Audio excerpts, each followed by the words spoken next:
Seat में जहां से भारतीय जनता पार्टी से देवेंद्र मुरेला जी लगातार जनता से संपर्क कर रहे हैं और जानने की कोशिश करूंगा वार्ड में क्या समस्या है, क्या मुद्दा, क्या उद्देश्य है आपका।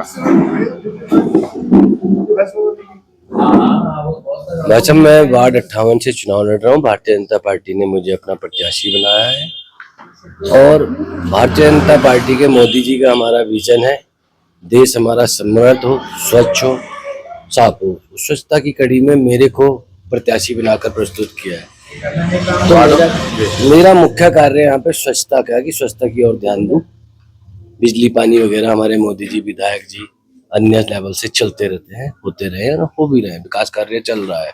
बस सफाई व्यवस्था के लिए मुझे मेरी पार्टी ने सिलेक्ट करके नगर निगम में भेजा है कि वो उस व्यवस्था को संभाले, उसी में मेरा फोकस रहेगा। देहरादून को स्मार्ट सिटी की तरह डेवलप किया जा रहा है, तो किस तरीके से उसका फायदा आपके वार्ड में भी पहुंच रहा है, वार्ड 58 में, और किस तरीके से, चाहे गैस लाइन अंडरग्राउंड करना हो, वायरिंग अंडरग्राउंड करना हो, स्मार्ट पार्क बनने हो, किस तरीके से फायदा पहुंच रहा है।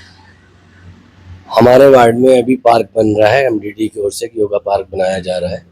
तो हमारी राज्य सरकार की ही स्कीमें हैं। हमारे धामी जी मुख्यमंत्री जी, उन्हीं के द्वारा, और हमारे विधायक जी हमेशा प्रयास रहते हैं कि हमारे क्षेत्र की सड़कें, बिजली, पानी, सभी प्रकार की व्यवस्था बिल्कुल अपडेट रहे। जिस तरीके से लगातार माननीय प्रधानमंत्री जी कहते हैं सभी को राशन कार्ड, आयुष्मान कार्ड हो, पेंशन हो, सभी का राज्य सरकार की महालक्ष्मी किट सभी लोगों के पास पहुंच रहा है। ये सभी लोगों के पास पहुंच रहा है और कोई इत्तेफाक से कोई वंचित होगा और मेरे कार्यकाल में मेरे संपर्क में आएगा तो मैं उनका पूरा सहयोग करूंगा। ये हमारी राज्य सरकार और केंद्र सरकार की स्कीमें हैं जो हर नागरिक तक, हर भारतीय नागरिक तक, मेरे वार्ड के नागरिक तक पहुंचे, इसके लिए मैं प्रयासरत रहूंगा। और मेरी क्षेत्र की जनता को भी आश्वस्त कराना चाहूंगा कि जब भी आप मेरे पास आएंगे आपको आसानी से हर चीज उपलब्ध कराना मेरा कार्य और मेरा दायित्व है। आज देख रहा हूँ युवा नशे की तरफ जा रहे हैं, किस तरीके से उनका काउंसलिंग करके एनजीओ से मिलकर उनको इस रास्ते से हटा सकते हैं, सही रास्ते पे ले जा सकते हैं, चाहे करियर काउंसलिंग वगैरह करना हो या सीसीटीवी लगाने हो, तो नशे के बाद अपराध की तरफ बढ़ जाते हैं। नशे के लिए वैसे मैं ये कहना चाहूंगा, इस समय में हमारी पुलिस बहुत ज्यादा सतर्क है, हमारी प्रदेश सरकार बहुत ज्यादा सतर्क है, नशे पे नियंत्रण किया जा रहा है।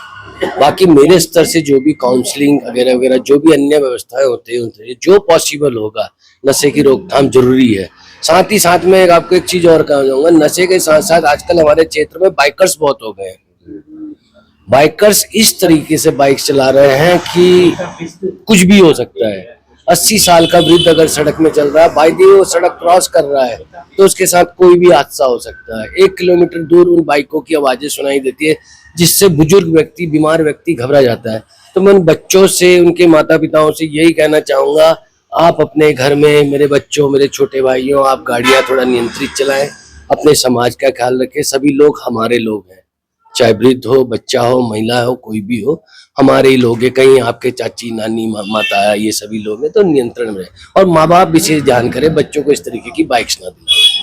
एजुकेशन और हेल्थ सेक्टर में जिस तरीके से लगातार काम किया जा रहा है, चाहे केंद्र सरकार की योजना हो या राज्य सरकार, किस तरीके से लाभ आपके वार्ड को भी मिल रहा है। वैसे एजुकेशन और हेल्थ का जो है, देखिए केंद्र सरकार की सबसे बड़ी योजना है हमारी आयुष्मान, वो हर नागरिक को मिल रही है और इत्तेफाक से कोई नागरिक वंचित है तो वो मेरे से संपर्क कर सकता है। अगर मैं पार्षद बनूं, संपर्क कर सकता है, उसकी पूरी मदद की जाएगी। ऐसा ही शिक्षा के स्तर पे, शिक्षा भी हमारे प्रदेश में बहुत अच्छा लेवल है। हमारे यहाँ तो अन्य प्रदेशों से लोग शिक्षा ग्रहण करने आते हैं, तो राज्य सरकार के काम है, वो कोई इसमें दिक्कत नहीं। सौरभ थपलियाल जी इस बार मेयर कैंडिडेट है, किस तरीके से आप लोगों का सपोर्ट मिल रहा है। सौरभ थपलियाल जी हमारी पार्टी से मेयर के कैंडिडेट हैं और हम जहां भी जिससे मिल रहे हैं, मैं स्वयं के लिए वोट नहीं मांग रहा हूं, मैं अपनी पार्टी के लिए वोट मांग रहा हूं, मोदी जी के विजन के लिए वोट मांग रहा हूं कि कमल को वोट करें। मैं कोई प्रत्याशी नहीं हूं, हमारा प्रत्याशी कमल है और कमल ही हमारे सौरभ थपलियाल जी हैं। तो मेरी सारी जनता से रिक्वेस्ट है, कमल को करे। देश के लिए, राष्ट्र हित के लिए, हम राष्ट्रवादी लोग हैं, राष्ट्र की विचारधारा से चलते हैं, तो हमारे कमल के निशान पर वोट करें। तो साफ साफ देवेंद्र जी का कहना है कि इस बार फिर से भारतीय जनता पार्टी की सरकार बन रही है, मेयर भी सौरभ जी चुनकर आ रहे हैं और वार्डों में तो बीजेपी का कमल इस बार फिर से खिलेगा, साफ कहना है। देहरादून से रंजन जायसवाल की रिपोर्ट।